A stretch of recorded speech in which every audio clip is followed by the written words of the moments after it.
Jonás, capítulo 2.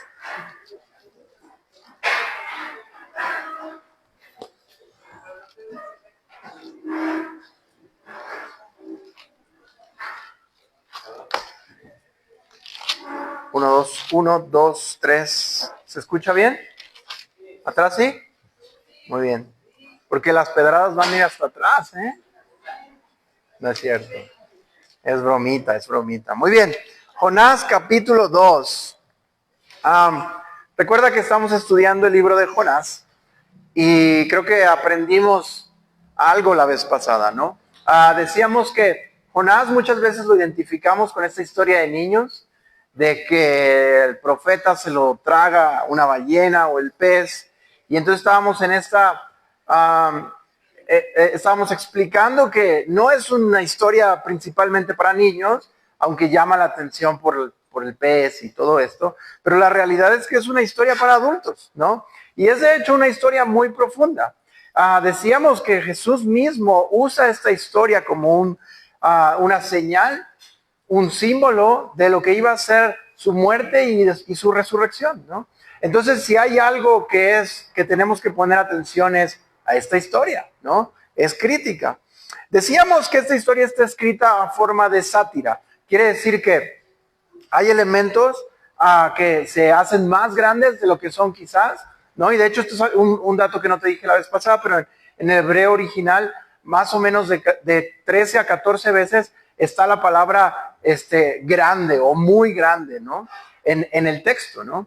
Y esto es con la intención, no de, recuerda y pon atención a esto, no de que esta historia no sucedió, porque acabamos de decir que Jesús la usa para hablar de su muerte, su resurrección, sino que lo usa así para expresar un punto o darnos a entender un punto. Y decíamos que la historia es como un espejo, porque nosotros vamos a ver en estas páginas a Jonás, pero la realidad es que tenemos que vernos a quién, a nosotros mismos, ¿no?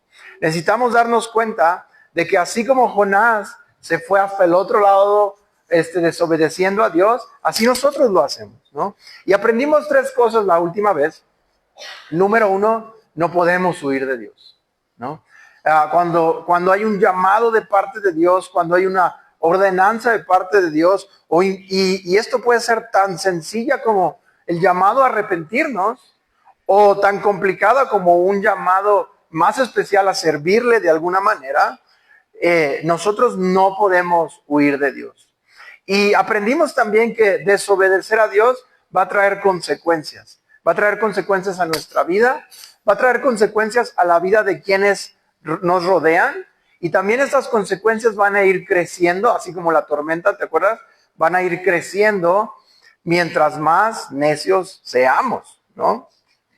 Y por último aprendimos, y es un punto que vamos a tocar el día de hoy con mayor énfasis, es que Dios, a pesar de todo esto, Dios no nos abandona, sino que nos va a buscar hasta el final, ¿no? Si algo podemos saber y conocer de Dios, es que Dios es fiel hasta el final y que nos va a buscar hasta el último momento posible. Y es justamente este tema que vamos a ver el día de hoy en el capítulo 2. Porque Dios va a usar algo que pareciera ser el fin de Jonás para un propósito mayor.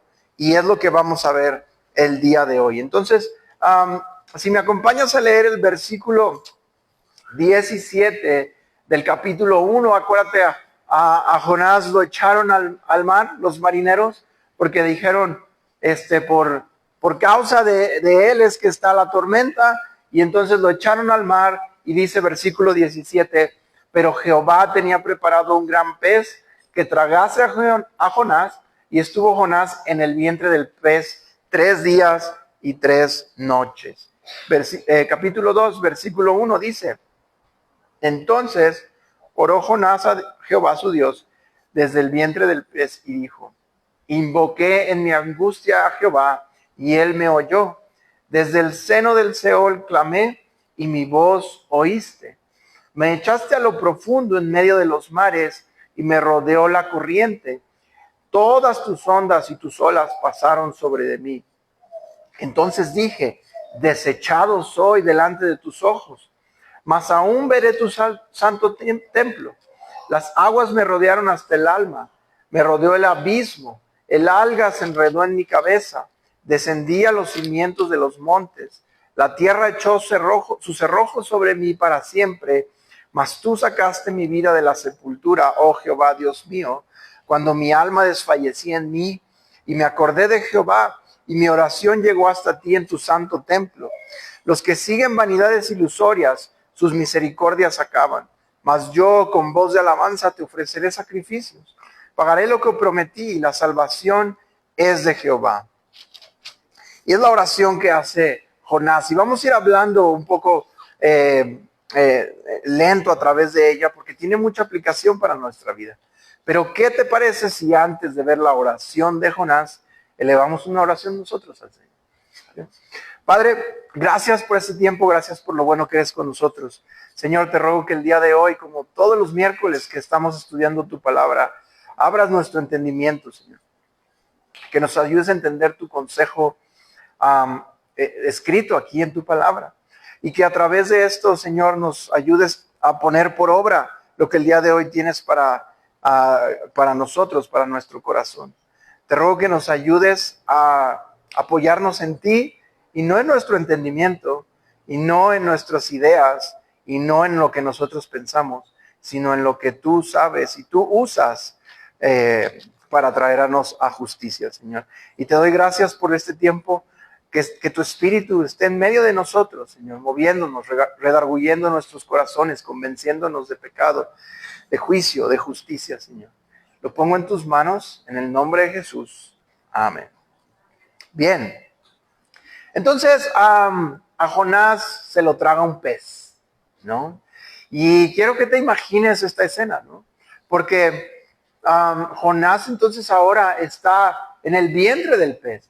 Y mi única referencia para el vientre del pez es cuando vi la película de Pinocho. Pero en Pinocho, si la has visto, la de Disney, así de años antes, pues tenía mucho espacio, ¿no? El Pinocho, y era casi un mundo dentro de la ballena.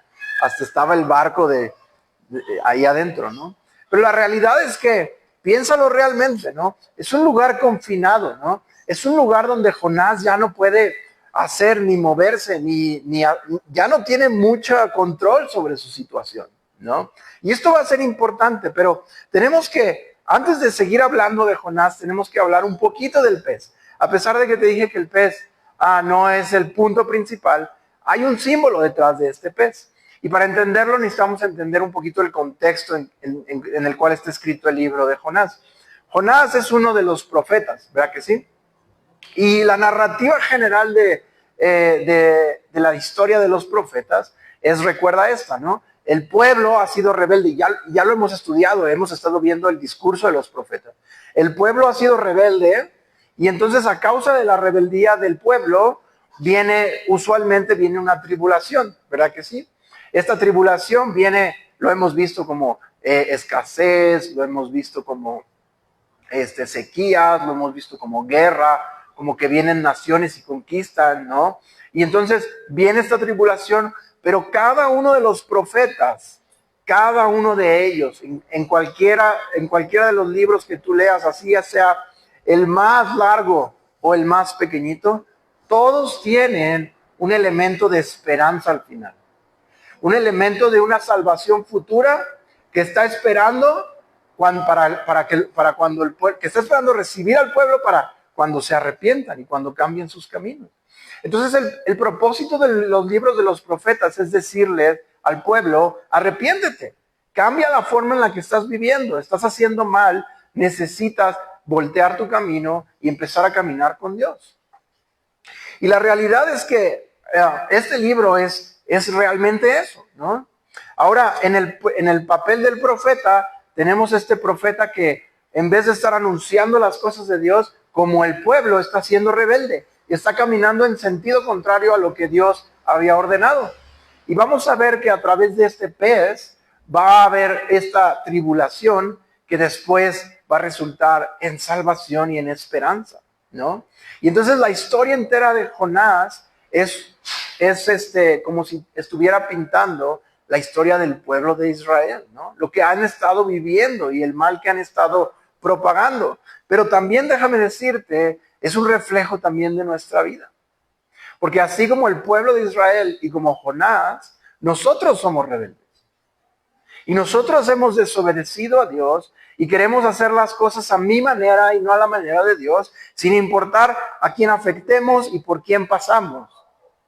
¿Y eso qué crees que me va a traer? Me va a traer tribulación, me va a traer problemas, me va a traer circunstancias difíciles. Pero hay una esperanza al final y es justamente lo que quiere darnos a entender, entre muchas otras cosas, este libro, ¿no? Entonces, y ahorita no estamos hablando de la parte de la esperanza, estamos hablando del pez. Y el pez es la tribulación, ¿no? El pez es la parte difícil. Como te dije, Jonás no está a sus anchas, ¿no? Está en un lugar confinado. Y la realidad es que el pez tiene mucha simbología de lo que es la muerte. En los libros de los profetas, que justamente es el contexto de la historia que estamos viendo, se van a usar muchas veces palabras para hablar del juicio de Dios por causa del pecado. Y estas palabras casi siempre las vas a ver como que el peligro, la tribulación, el hambre, la sequía, todo esto vienen a devorar al pueblo o a tragar al pueblo, ¿no?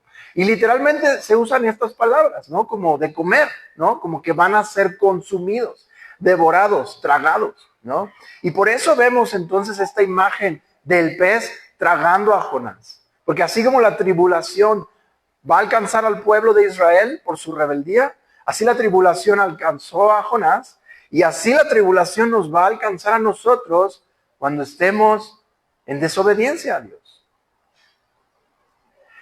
El pez es una metáfora de la muerte, es una metáfora del juicio. Las aguas para el pueblo de Israel representaban el caos. El pueblo de Israel nunca fue un pueblo marítimo, nunca fue un pueblo que navegara, ¿no? Entonces para ellos el mar era la fuente del caos, ¿no? Había otros pueblos que incluso adoraban el mar también, ¿no? Y entonces al Dios usar este pez, está mostrando que Él tiene control sobre el caos y los otros dioses, ¿no? Dios está en control de esta situación porque ¿quién envió al pez? ¿Qué decía la palabra? Dice, pero Jehová tenía preparado un gran pez. Si el pez representa la tribulación y la muerte, Jehová está en control de la tribulación y la muerte. Los domingos hemos estado viendo y me encanta esta imagen que dice que tiene las llaves del Hades, ¿no? Y el que tiene las llaves del Hades o de la muerte puede abrir y cerrar, ¿verdad que sí? Dios tiene el control.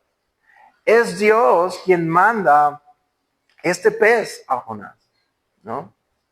Y entonces vamos a ver que a través de la muerte, a través de algo que parece malo, porque espero que todos aquí pensemos que la muerte es mala, ¿no? La muerte es mala, déjame decírtelo. A veces no entendemos. La Biblia dice que es el último enemigo a destruir. La muerte es el mal.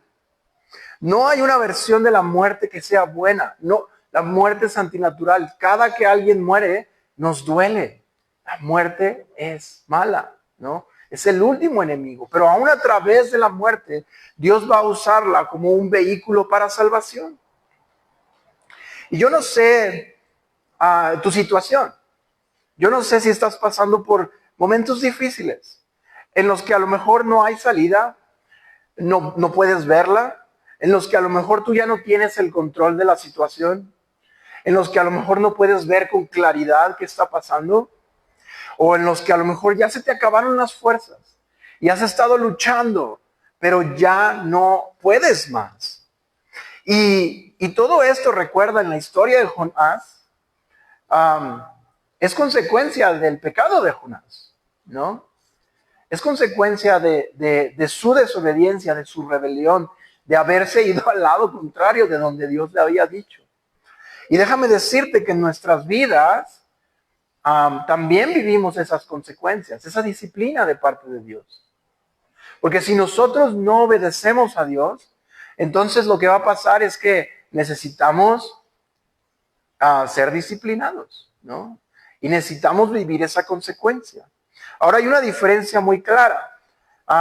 Hay veces que nuestra relación con Dios está en un lugar correcto y pasamos por momentos difíciles, porque acuérdate que te dije que el cristianismo no se trata de vivir cómodo y no se trata de que todo me va a salir bien.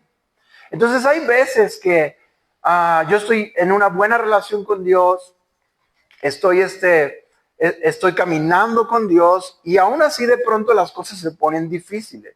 Eso le llamamos la prueba. Y en la prueba Dios va a estar con nosotros y nos va a dar los elementos para que podamos resistir y al salir de la prueba nosotros vamos a haber crecido. La prueba muchas veces en la Biblia se equipara con un herrero forjando una espada y quitando las imperfecciones, ¿no? Y martillándola para que, con golpes, ¿no? Si has visto cómo se hacen las espadas, los metales, y entonces es con golpes, pero ¿para qué? Para hacer un producto mejor, un producto refinado, ¿no? Eso es la prueba, pero la consecuencia o la disciplina es diferente. Porque la disciplina o las consecuencias vienen de algo que yo he estado haciendo mal, como Jonás, ¿no? Y esa es la parte en la que nos estamos centrando en esta ocasión, ¿no? Porque lo que sea que está pasando en la vida de Jonás vino como consecuencia de haber desobedecido a Dios.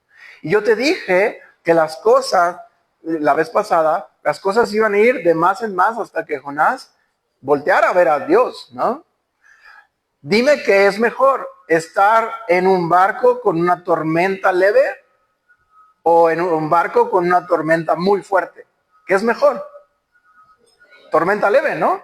Dime qué es mejor, estar en un barco con una tormenta muy fuerte o en el estómago de un pez. La tormenta fuerte, ¿no? Entonces te das cuenta cómo ha subido en intensidad.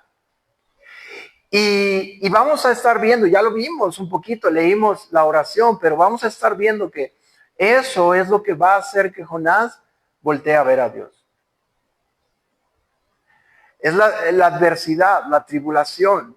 Es el estar en ese lugar que, como te dije, en donde él ya no tiene el control, donde no puede ver la salida, donde ya no hay claridad y sus fuerzas no le sirven de nada. Y eso es lo que lo va a hacer voltear a ver a Jesús. Fíjate cómo dice el versículo 2, hablando de la oración, dice, invoqué en mi angustia a Jehová y él me oyó. Desde el seno del Seol clamé y mi voz oíste. Te vas a dar cuenta, conforme vamos avanzando en la oración, que tiene mucha referencia a la muerte. Aquí ya empezamos, ¿no? Desde el seno del Seol. El Seol, acuérdate, es la tumba. Literalmente quiere decir la tumba, ¿no? Entonces está haciendo referencia a la muerte. Y dice, desde el seno del Seol clamé y él me respondió. Y él me oyó.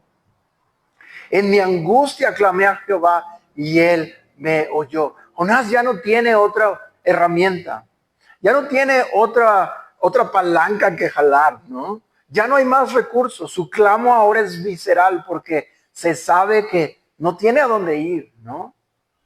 Y muchas veces, lamentablemente, como seres humanos, nuestra vista es tan corta y somos tan necios que Dios nos tiene que poner en ese lugar para que entonces nosotros podamos ver con claridad. Cuando estamos en una situación así difícil, y yo no sé cuál sea el estómago del pez para ti, ¿no? Pero cuando estamos en una situación así de difícil, nos despojamos de nosotros mismos. Las cosas que a lo mejor nos importaban antes nos dejan de importar porque ahora nuestra vida está en riesgo. Porque ahora estamos realmente sintiendo el abrazo de la muerte, ¿no? O del problema o de la consecuencia. Y quiero que veas que Jonás entonces clama y es un clamor visceral, ¿no? Desde el centro de su ser. Y dice, y Jehová me oyó. Él me oyó. Y esto es interesante porque cuando estamos en problemas, muchas veces pensamos o sentimos que Dios está lejos de nosotros. Y Jonás está diciendo lo contrario. Dice, yo clamé y él me oyó.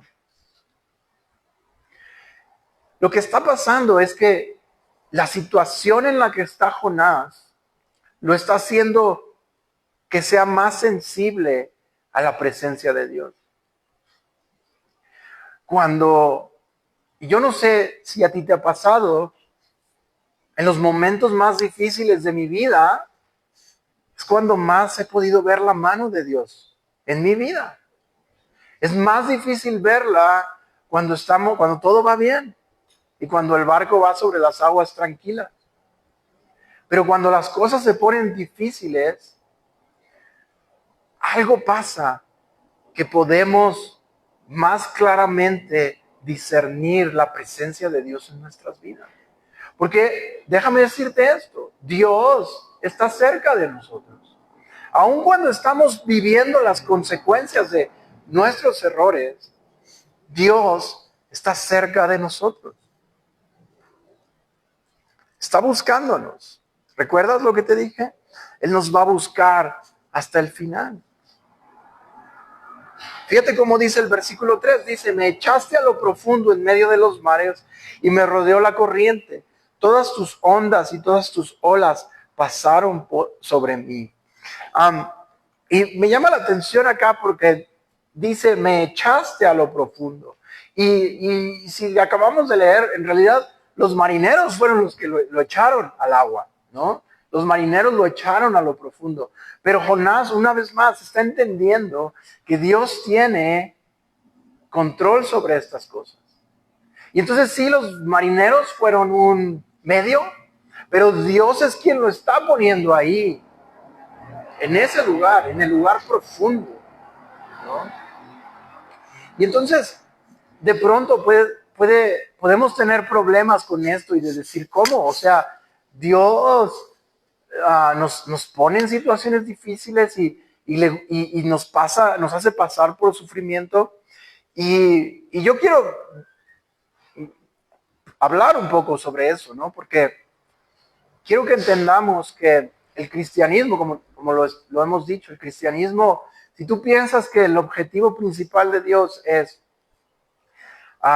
que tengamos una vida cómoda y que no tengamos problemas y que todo salga bien en todo momento, entonces tenemos una idea diferente de Dios.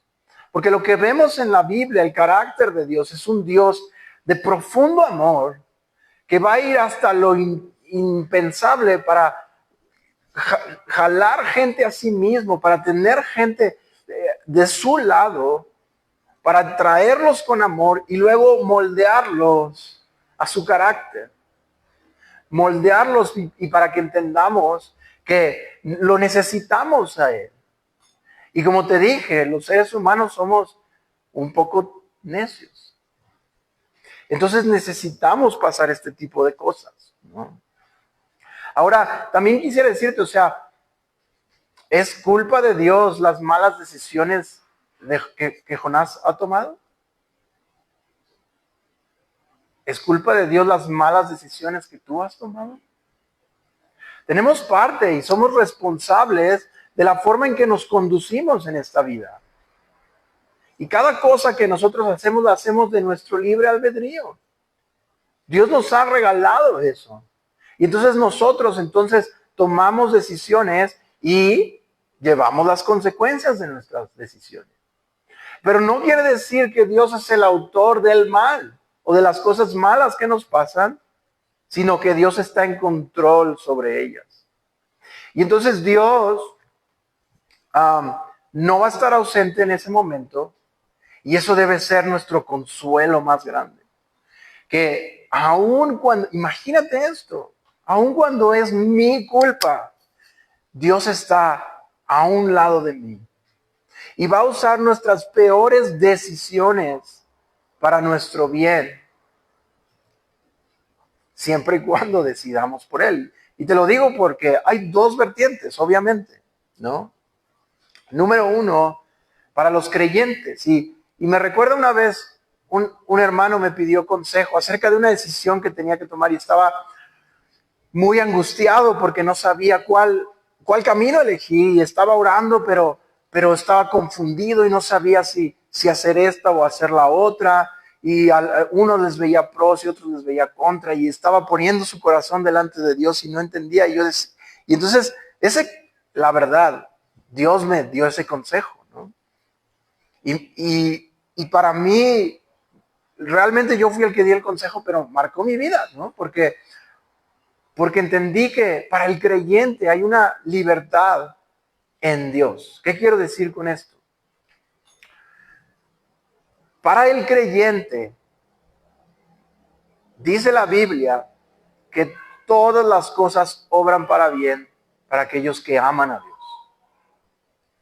Quiere decir que tenemos esta libertad de saber que así escojamos A o escojamos B, cualquiera de las dos va a traer un buen resultado a nuestras vidas. Ojo, no quiere decir que podamos vivir nuestra vida como queramos. Necesitamos usar la inteligencia y el entendimiento y el consejo en la palabra de Dios, porque sí hay una decisión correcta y una incorrecta.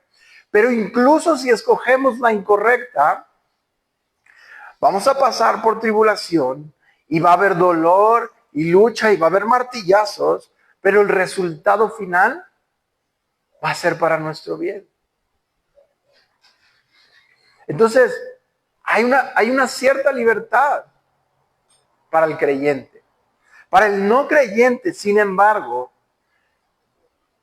todo esto se traduce, solo hay un objetivo: que volteen a ver a Jesús, que te arrepientas de tu camino, ¿no? Porque las olas, dice aquí en el versículo 3, parte B, dice: todas tus ondas y tus olas pasaron sobre mí. Las olas son otra vez imagen de la tribulación. ¿Y de quién son? De Dios. Y están hechas para que aquel que no ha creído y que su confianza no está puesta en Jesús y que no lo aman, entonces puedan voltearlo a ver. Y estaba leyendo un comentario bíblico y decía, el comentarista decía: esto es una misericordia severa. Y eso es lo que es. Es que quizás lo que más nos duele o lo que nos lleve al dolor más profundo es quizás lo que nos pueda salvar. Ahora quiero decirte algo. El ideal no es ser tragado por el pez. Porque Jonás, si él se hubiera arrepentido antes de ir a Jope, que es la ciudad del puerto, ¿se le hubiera tragado el pez? No, se hubiera arrepentido antes. Y ahí no había tribulación. Si Jonás se hubiera arrepentido antes de subirse al barco, ¿se le hubiera tragado el pez? No. Si a lo mejor Jonás cuando empezó a llover poquito a poquito, a lo mejor se hubiera calmado, hubieran regresado a un puerto a salvo, ¿no? Lo que quiero decir es que nuestra meta no debe ser pasar por el pez, sino arrepentirnos antes, pero como humanos probablemente tengamos que pasar por el pez. Probablemente tengamos que pasar por esta tribulación. Y es que el propósito de Dios a través de esto es mostrarnos que no somos tan buenos capitanes de nuestras vidas como pensamos. Muchas veces tenemos esta idea, quizá por nuestro ego, quizá por nuestro orgullo, quizá por nuestra necedad, de que soy suficiente y de que yo tengo el control de mi vida y que yo tengo las riendas de mi vida. Y eso nos impide ver que no hay una verdad más lejana que eso. Nosotros no tenemos el control. Nosotros no nos creamos a nosotros mismos, ¿no? Estaba meditando en esto y por ejemplo, con cosas tan sencillas como cuando oramos por los alimentos. Oramos por ellos y le damos gracias a Dios porque nos provee los alimentos y porque sin los alimentos no podemos vivir. Y realmente en los alimentos está la prueba, o sea, ¿cuántas veces comes al día? ¿No? Aun si no comieras 3, 4 veces al día, no sé qué dragón seas o no, pero aunque no comieras tres veces al día y más bien dejaras de comer, eventualmente mueres, ¿no? Si dejas de comer, mueres. Y esta es una prueba tan palpable para nosotros, de que si queremos vivir, necesitamos algo externo a nosotros que entre a nuestro cuerpo y nos dé esa vida, ¿no? Que nos permita seguir viviendo. Y a veces pienso que Dios nos lo pone con bolitas y palitos. Nos diseñó para que nos diera hambre y para que tuviéramos que ir y agarrar algo de afuera y pasarlo por nuestro cuerpo y decir, esto me está trayendo vida. Porque realmente eso es lo que necesitamos en nuestro espíritu. Darnos cuenta que sin Dios no vivimos. No somos autosuficientes. No, como dije, no nos creamos a nosotros mismos. Alguien más me creó a mí mismo y le debo mi vida a ese otro ser, ¿no? Que entendemos que es Dios. Ahora el versículo 4 dice, entonces dije, desechado soy de delante de tus ojos, mas aún veré tu santo templo. Y me gusta porque Jonás empieza a cambiar su perspectiva. Jonás se da cuenta de que lo que él buscaba, que era irse a Tarsis, ¿no? Y huir de la presencia de Dios y vivir su vida como él quería vivirla, ahora es lo que lo trajo a este lugar, ¿no? Es lo que lo hizo que fuera desechado de delante de los ojos de Dios. Y entonces eso justamente fue lo que hizo que abriera sus ojos y viera y que entendiera que es justamente Jesús o Dios la solución. Lo que, como dice Proverbios 14:12, dice, hay un camino que al hombre le parece recto, pero su fin es camino de muerte. Y es difícil ver que vamos en ese camino para mucha gente. Hay mucha gente en el mundo que piensa que no necesita a Dios. Porque a lo mejor ahorita sus barcos van bien, ¿no? Porque su vida no ha tenido un choque mayor. Pero llegará un momento en el que así será. Y entonces, en esos momentos de dificultad y de tribulación, es cuando otra vez más brilla la luz de Cristo. Es cuando más fácil podemos voltearlo a ver. Yo no sé si has escuchado muchos testimonios de cristianos.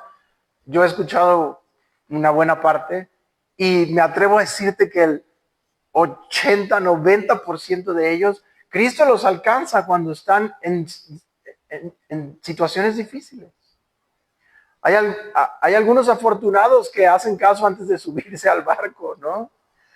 Pero la realidad es que, otra vez, somos humanos y estamos llenos de ego y estamos llenos de nuestras propias ideas. Y entonces Dios necesita vaciarnos de todo eso y enseñarnos lo frágiles que somos para que entonces la luz pueda brillar en nosotros. Me acuerdo que en la otra iglesia decían que para poder presentar el evangelio primero había que pintar para presentar la luz del evangelio primero había que pintar el cielo de negro, ¿no? Para que la luz resplandeciera en las tinieblas. Y es un poco lo que está haciendo Dios en la vida de Jonás, y es un poco lo que Dios hace con nosotros cuando vivimos las consecuencias de nuestra desobediencia. Fíjate cómo sigue diciendo versículos 5 y 6. Dice, las aguas me rodearon hasta el alma, Me rodeó el abismo. El abismo otra vez es una palabra que nos habla de la tumba, de lo más profundo, ¿no? El alga se enredó en mi cabeza y descendí a los cimientos de los montes, otra vez, hasta abajo. Si tú vas siguiendo la oración de Jonás, va hacia abajo. No hay mucha esperanza. Dice, la tierra echó sus cerrojos sobre mí para siempre. O sea, está tapado, no puedes subir, ¿no? Pero dice, mas tú sacaste mi vida de la sepultura, oh Jehová, Dios mío. Y me recuerda, estos pasajes me recuerdan mucho a cuando estábamos en la pandemia. ¿Te acuerdas de la pandemia? Allá no hablamos mucho de ella, pero yo me acuerdo que cuando estábamos en la pandemia la gente tenía miedo y estaban de un lado para otro, que qué va a pasar y se va a acabar todo. Y la gente realmente se estaba muriendo en los hospitales estaban llenos, ¿no? Y de pronto entendí que lo único que hacía la pandemia es mostrarnos lo frágiles que éramos, ¿no? Es mostrarnos lo cerca que estamos de la muerte. Y cómo Dios nos sustenta cada día. Y es que es algo que se nos olvida muy fácil, ¿no? En el día a día, el despertar y decir un día más, de repente lo damos por sentado. Pero somos frágiles. Nosotros no sustentamos nuestra propia vida. La vida viene de Dios. Y es Él el que nos sustenta. Y aún más, dice, como dice acá, dice, Él es el que restaura, ¿no? Dice en la parte B del versículo 6, dice la segunda parte, dice, mas tú sacaste mi vida de la sepultura, oh Jehová, Dios mío. Versículo 7 dice, cuando mi alma desfallecía en mí y me acordé de Jehová, y mi oración llegó hasta ti en tu santo templo. Fíjate esto, porque Jonás está alabando a Dios. Y yo quiero preguntarte, ¿ya cambió la situación de Jonás? ¿Dónde está Jonás? Todavía. En el vientre del pez. La situación de Jonás no ha cambiado. ¿Qué es lo que cambió en Jonás? Su corazón, su punto de vista, su mente, ¿no? Porque ahora en la tribulación él está pudiendo decir, ¿sabes? Sé que hay una esperanza.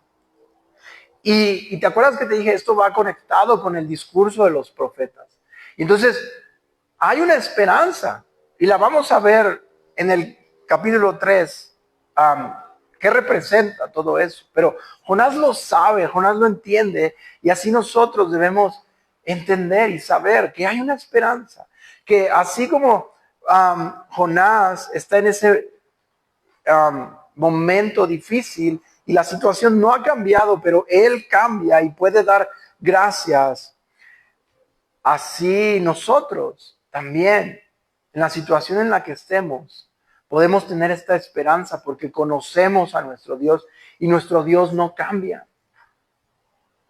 Nuestro Dios es el mismo ayer, hoy y mañana. No es un Dios errático, no es un Dios que el día de hoy muestra su favor y el día de mañana no. Es un Dios fiel, es un Dios de amor. Es un Dios que no va a dar por inocente al culpable, pero que como hemos estado viendo va a hacer todo lo posible para cambiar esa situación por su amor. Fíjate cómo dice versículos 8 y 9, dice, los que siguen vanidades ilusorias, su misericordia abandonan. Mas yo con voz de alabanza te ofreceré sacrificios, pagaré lo que prometí, pues la salvación es de Jehová. Y me llama la atención también que Jonás habla de los que siguen vanidades ilusorias. ¿Y en quién crees que está pensando Jonás? En sí mismo. Porque Él, así como nosotros, seguimos vanidades ilusorias, ¿no? Perseguimos humo. Pensamos que vamos sobre cosas que tienen valor y cuando las alcanzamos y pensamos que tenemos la mano, es humo, ¿no? Lee el libro de Eclesiastés. Todo es vanidad. Todo lo que hay debajo del sol es vanidad. Y entonces, así como Jonás, nosotros seguimos esas vanidades ilusorias. ¿Y sabes qué? Fíjate, esto es poderoso. Dice, su misericordia abandonan. No dice, Dios les quita la misericordia, sino ellos mismos se apartan de la misericordia de Dios. No te apartes de la misericordia de Dios. Porque déjame decirte que la historia de Jonás, versículo 10 dice, y mandó Jehová al pez y vomitó a Jonás en tierra, vivo. Pero hay muchas historias de muchos individuos que nunca se arrepienten, que nunca cambian, que a pesar de que resplandece la luz del evangelio sobre sus rostros, se niegan a verlo. Y hay un punto de no retorno. Hay un momento donde el pez va a hacer digestión y no lo va a vomitar, ¿no? Hay un punto donde Dios entonces dice, está bien, ¿no quieres estar conmigo? Vas a estar separado de mí. ¿Y quién abandonó sus misericordias? Esa persona. Porque Dios nos busca hasta el final. Hasta el final. El punto de todo esto es voltear a ver a Dios. Es voltear a ver a Jesús. Ahora,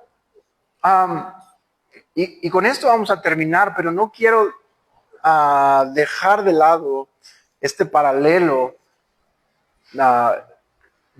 de Jonás y lo que pasa en el vientre del pez con Jesús, ¿no?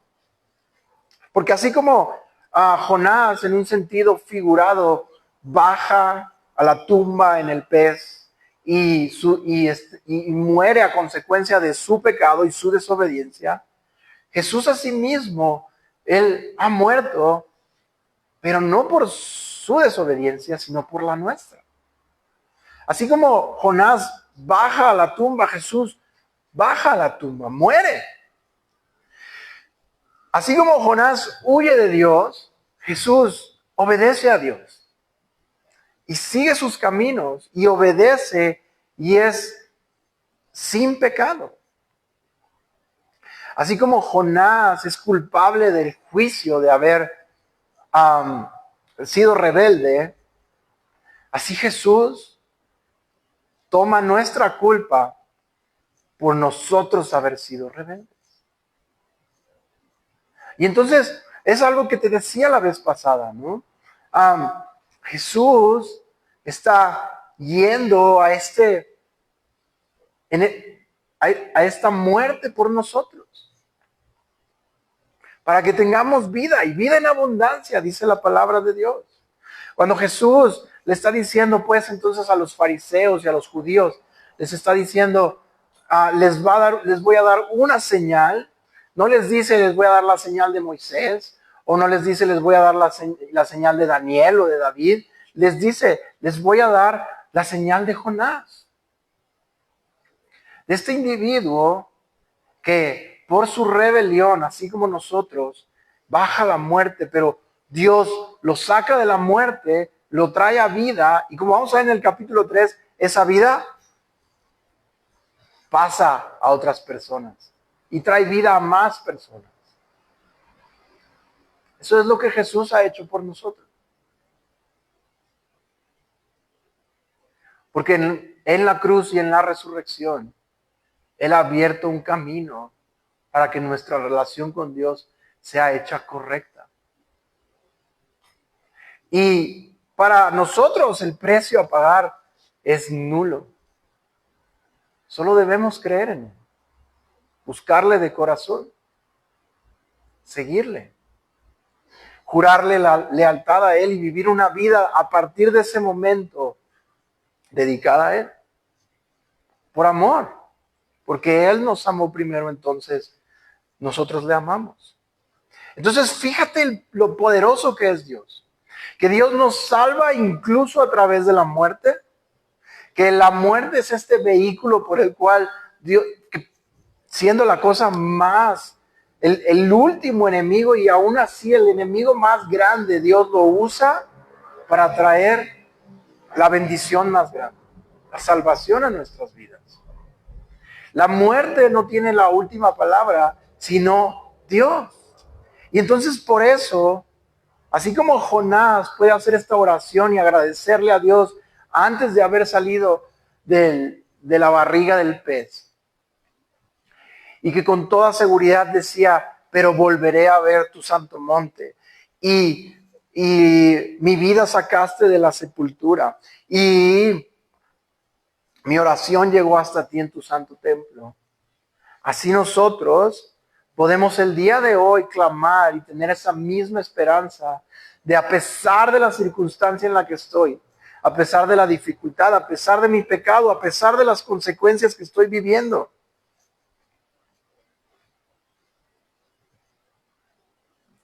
hay una esperanza en Dios. Y recuerda, ¿dónde está el cambio? ¿En la circunstancia o en mí? En mí. Entonces,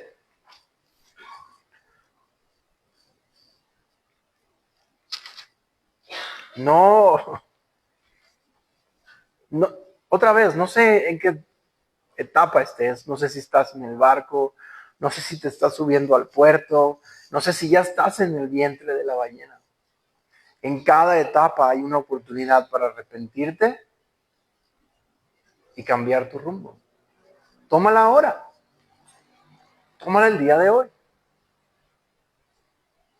Y Dios, nunca lo dudes, Dios está a un lado de ti y Dios te buscará hasta el último momento. Vamos a orar. Padre, gracias por este tiempo, gracias por tu misericordia severa, Señor, que a veces tenemos que vivir. Mi oración es que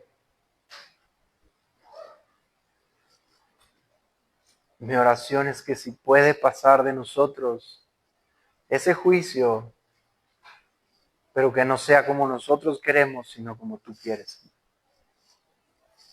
Porque tus caminos son mejores que los nuestros. Y porque sabemos que cada cosa tiene un buen propósito en tu nombre. Te doy gracias porque aún en las dificultades eres tierno, eres paciente, porque nos das cada oportunidad, Señor. Te ruego que abras nuestros ojos. Te ruego que nos permitas ver tu mano en cada circunstancia y que nos des el querer como el hacer para responder a tu llamado, Padre. Te damos gracias en el nombre de Jesús. Amén.